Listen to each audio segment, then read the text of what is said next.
എന്തെങ്കിലും കാരണം കാണാം, എന്തെങ്കിലും അങ്ങനെയുള്ള കാരണങ്ങൾ കാണാം. പി ജോസഫ് സാറ് മോൻസ് ജോസഫിനെ വിട്ടിട്ടൊന്നും ചെയ്യില്ല എന്ന് എനിക്ക് ബോധ്യമുണ്ട്. അത്ര ഞാൻ കഴിഞ്ഞ 3 വർഷക്കാലം ബോധിച്ചപ്പോൾ ഞാൻ എല്ലാ കാര്യങ്ങളും പറയുമായിരുന്നു. എന്നെ ചീത്ത വിളിച്ചൊക്കെ ഞാൻ ജോസഫ് സാറിനെ കൊണ്ട് കേൾക്കും. സാറൊക്കെ വളരെ സന്തോഷത്തിൽ കേട്ടിരിക്കും. മോൻസിനെ എന്നെ കൂടെ വിളിച്ച് മോൻസെ ഇനി മര്യാദയ്ക്ക് പോകണം, നിങ്ങൾ യോജിച്ച് പോകണം എന്ന് പറയാൻ അദ്ദേഹം തയ്യാറായില്ല. UDF ജില്ലാ ചെയർമാൻ അടിസ്ഥാനം എടുത്തുകൊണ്ട് പോയപ്പോൾ അദ്ദേഹം തടഞ്ഞില്ല. ഇലക്ഷൻ കമ്മിറ്റി കൺവീനർ ജില്ലാ പ്രസിഡന്റായി എന്റെ എടുത്തുകൊണ്ട് പോകുമ്പോൾ തടഞ്ഞില്ല. നിങ്ങൾ ഓർക്കണം, അന്തസ്സുള്ള MLA മാര് ആരൊക്കെയാ? മാണി സി കാപ്പൻ, ചാണ്ടി ഉമ്മൻ, അനൂപ് ജേക്കബ്, ഇവരാരും നോമിനേഷൻ കൊടുക്കാൻ വന്നില്ലല്ലോ. അവർ മാറുന്നു. ചാണ്ടി പറഞ്ഞു തന്നെ അത് ജില്ലാ പ്രസിഡന്റുമാർ കണ്ടാൽ അവർ ചാണ്ടി ഉമ്മനും മാണി സി കാപ്പനും ഒക്കെ മാറി. എന്തുകൊണ്ടാണ് മാതൃക കാണിച്ചില്ല? ഇവിടെ ഈ MLA ആയിരിക്കുന്ന മോൻസ് ജോസഫ് ഇതിന്റെ ഇലക്ഷൻ കമ്മിറ്റി കൺവീനർ ഏറ്റെടുക്കേണ്ട കാര്യമുണ്ടോ? നോമിനേഷൻ കൊടുക്കുമ്പോൾ കയറേണ്ട കാര്യമുണ്ടോ? അല്ല 5 MLA കളുടെ സമ്മതിക്കാം.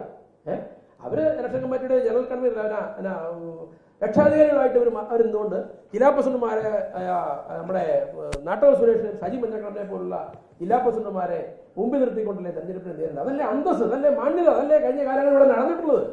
അത് ലംഘിച്ചതിന് വേണ്ടിയാ സജി മഞ്ഞക്കടമ്പൻ എന്നയാൾ ഫ്രെയിമിൽ വരാൻ പാടില്ല. സജി മഞ്ഞക്കടമ്പൻ മാറി നിൽക്കുന്നു, വിട്ടു നിൽക്കുന്നു എന്നുള്ള ധ്വനി ഉണ്ടാക്കി മഞ്ഞക്കടമ്പനെ മോശക്കാരനാക്കി നമ്മളെ വെടക്കാക്കി തനിക്കാക്കാനുള്ള നീക്കം അദ്ദേഹം നടത്തി. ഞാൻ വെടക്കാകാതെ ഞാൻ അങ്ങ് മാറിയിച്ചു. അദ്ദേഹത്തിന്റെ ഈ പറഞ്ഞ മൂന്നംഗ ബിനാമി ടീമുണ്ട്. ഒന്ന് മുത്തോലി ഭാഗത്ത് വരും, ഒന്ന് പുതുപ്പള്ളി ഭാഗത്ത് വരും, ഒന്ന് ഇപ്പോൾ ഈ ആയിരിക്കുന്ന അടുത്ത പേര് പറയുന്നത്. അത് നിങ്ങൾ അന്വേഷിച്ചാൽ മതി.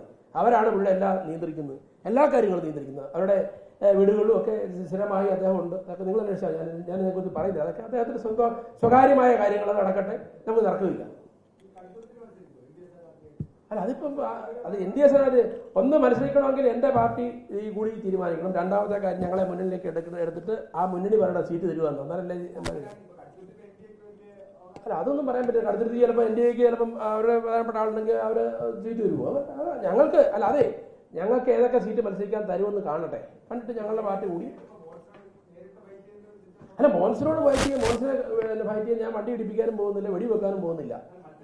അത് ചിലപ്പോൾ സാഹചര്യം അനുസരിച്ചാൽ ചിലപ്പോൾ മത്സരിച്ചെന്നിരിക്കും. എനിക്ക് ഒരു ഭയവും ഇല്ല. മോൻസ് അല്ല ആരോട് അല്ല അത് പറയട്ടെ. എനിക്കിവിടെ എവിടെ കോട്ടയം ജില്ലയിൽ എവിടെ മത്സരിക്കുന്നത് എനിക്ക് വിരോധമില്ല. ഞാൻ എന്നോട് കഴിഞ്ഞ പ്രാവശ്യം PJ അവസാനം പറഞ്ഞു പോയി ഇവിടെ ഇരിക്കൂർ മോൻ ഇരിക്കൂറിൽ നമ്മുടെ തൃക്കരിപ്പൂർ പോകാൻ പറഞ്ഞു. അത് കഴിഞ്ഞിട്ട് പിന്നെ പറഞ്ഞു നമ്മുടെ രമ്യയുടെ മണ്ഡലത്തിനോടും പറഞ്ഞല്ലോ.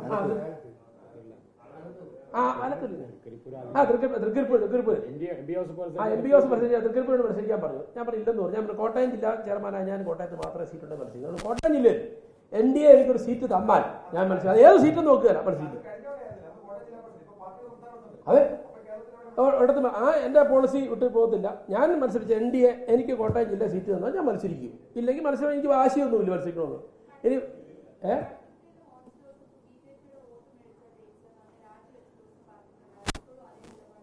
അല്ല, ഞാനൊന്നും പറഞ്ഞില്ല. BJPയുടെ വോട്ടോ വാച്ചൊന്നും എനിക്കറിയില്ല കേട്ടോ. കാരണം BJPക്കാരോട് ചോദിക്കണം, അവർ കൊടുത്തെന്ന് അവരെ പറയണം. എനിക്കറിയത്തില്ല. ഇപ്പം NDAയിലാണല്ലോ. അപ്പോൾ എനിക്കറിയത്തില്ല. BJPയുടെ കാര്യങ്ങൾ എനിക്കറിയില്ല. നമുക്ക് കേരള കോൺഗ്രസിന്റെ കാര്യം എനിക്ക് പറയാൻ പറ്റുള്ളൂ. അവരങ്ങനെ കൊടുക്കുന്നു വോട്ട്, അങ്ങനെ കച്ചവടം ചെയ്യുന്ന വിലക്ക് കച്ചവടം ചെയ്യുന്ന പാർട്ടിയാണ് BJP എന്ന് ഞാൻ വിശ്വസിക്കുന്നില്ല. മോൻസ് പറഞ്ഞിട്ടില്ലായിരിക്കും BJPയുടെ വോട്ട് വാങ്ങിച്ച് അദ്ദേഹം പറഞ്ഞിട്ടുണ്ടായിരിക്കും. പക്ഷെ എനിക്കറിയില്ല. അദ്ദേഹം പറഞ്ഞല്ലോ, അദ്ദേഹം എല്ലാവരുടെയും വോട്ട് വാങ്ങിക്കുന്നതാണ് പറയുന്നത്. അപ്പം നമുക്ക് അടുത്ത തവണ കാണാം ഇവിടുത്തെ വോട്ട് കിട്ടുന്നത്. അപ്പോൾ ഞാൻ പറയും ഒറ്റ കാര്യം മാത്രമേ പറയാനുള്ളൂ.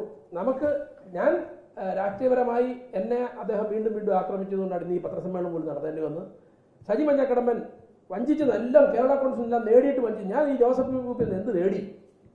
ഞാൻ പഞ്ചായത്തിലേക്ക് പോലും ഞാൻ മത്സരിച്ചില്ല. കഴിഞ്ഞ ദിവസം നിങ്ങൾ എന്നെ പുറത്താക്കിയതിന് ശേഷം ഞാൻ പുറത്തു പോയ ശേഷം പറഞ്ഞ മാധ്യമങ്ങളുടെ അദ്ദേഹം എന്നാ പറഞ്ഞേ, മഞ്ഞക്കടമ്പനോ അല്ല പഞ്ചായത്ത് വല്ല സീറ്റ് കൊടുക്കാമെന്ന്. പഞ്ചായത്തിന് വില കൊടുക്കാം, അതിന് പുറത്തുനിന്ന് കൊടുക്കാനുള്ള യോഗ്യതയില്ല. അപ്പം ഞാൻ പറഞ്ഞു അയാൾ പഞ്ചായത്ത് മെമ്പറായിട്ടില്ല. ഞാൻ 2000 ഞാൻ പഞ്ചായത്ത് മെമ്പറും പഞ്ചായത്ത് പ്രസിഡന്റുമായിട്ടുള്ള ആളാണ്. അത് കഴിഞ്ഞ് ബ്ലോക്ക് പഞ്ചായത്ത് പ്രസിഡന്റായിട്ട് ജില്ലാ പഞ്ചായത്ത് മെമ്പറായും ഞാൻ പ്രവർത്തനം ആരംഭിച്ച് ഞാൻ പറയാം യൂത്ത് ഫണ്ടിന് വാർഡ് പ്രസിഡന്റ് മുതൽ ഇപ്പോൾ ഈ സംസ്ഥാന പ്രസിഡന്റ് വരെ ആയവനാണ് ഞാൻ. അല്ല, ഞാൻ ഇന്നലെ അങ്ങോട്ട് പൊട്ടി അബദ്ധത്തിൽ MLA ആയതല്ല. KM മാണി സാറ് അന്ന് PM മാത്രമേ തോപ്പിക്കാൻ വേണ്ടി കാണിച്ച പണിയുണ്ട്. അബദ്ധത്തിൽ MLA ആയാലല്ല. നമ്മളൊക്കെ അന്തസ്സായിട്ട് പണിയെടുത്ത് പൊതുപ്രവർത്തനം നടത്തിയിട്ടുണ്ട്. അത് നമ്മുടെ കൈക്കാശും പോക്കറ്റിലെ കാശും മുടക്കി ഞാൻ രാഷ്ട്രീയം നടത്തിയിട്ടുണ്ട്. അത്രേ ഉള്ളൂ. അതെ, നമ്മളെ ആക്രമിച്ചാൽ തിരിച്ചാക്രമിച്ചിരിക്കും. അതായത് കൊലകമ്പനാണല്ലോ. മോൻസിന്റെ ഇച്ചിരി വലിയ കൂടി പുള്ളിയാണല്ലോ. നമുക്ക് അനാവശ്യം പറഞ്ഞാൽ തിരിച്ച് അപ്പോഴും മറുപടി പറഞ്ഞിരിക്കും. അത്രേ ഉള്ളൂ.